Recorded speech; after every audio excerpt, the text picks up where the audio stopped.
Takot naman sa 600 pamilya ang inilika sa San Mateo sa Rizal dahil sa baha mula sa umapaw na ilog.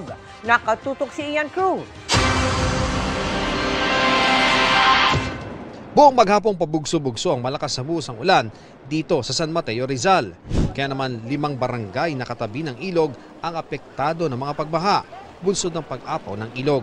Sa nursery compound sa Barangay Santa Ana, maaga pa lang nilubog na ng tubig ang ilang bahay sa mababang lugar. Kanya-kanyang likas sa mga residente para di mapahamak kung tumaas pa ang tubig. Masyadong mataas na po sir. Mataas na po yung tubig. Sa pang-apat na hagdanan na po. Pagka ikaw, gaano kataas yung dito po sir. Yung ibang mga gamit po namin nasa school na po. Naghintay na lang po kami ng lalakad po kami doon pag Si Lola Edna Llavi naman, nag-aalalang abutin ng tubig ang kanilang bahay kung saan nakaburol ang 6 na taong apo na si Jade. Magpapatawag po kami sa barangay para ilagay na lang sa chapel kung sakali.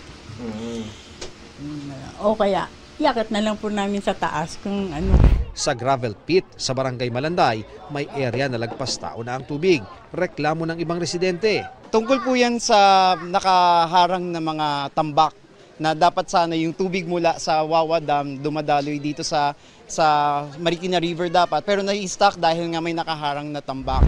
Agad daw patitingnan ng munisipyo ng San Mateo ang hinaina ito ng residente. Ang ibang residente naman kung hindi bangka, salbabida ang gamit para makarating sa paroroonan. Hindi naman alintana ng ilang bata ang peligro sa enjoy na paliligo sa tubig baha. Pero ibahin nyo ang mga kabataang ito namimigay ng libreng lugaw sakay ng bangka sa mga nalubog na residente. Bali nag-ambag-ambagan po kami dito sa mga hindi po nasalanta. Nagtulong-tulong po, mayroon po nagbigay ng mga bigas, may mga konting ingredients para po sa pamigay goto. Kaninang hapon, higit 600 pamilya ang lumikas tungo sa 7 evacuation centers ng bayan. Sa tantya ng MDRRMO, nasa 400 bahay ang nalubog sa baha. Inaasahang tataas pa ang bilang kapag nagpatuloy ang malakas na ulan. Nagbigay nga ako ng instruction sa Eagle Base na lahat ng barangay mag-report sila every 2 hours para malaman namin kung anong status doon sa kanilang barangay.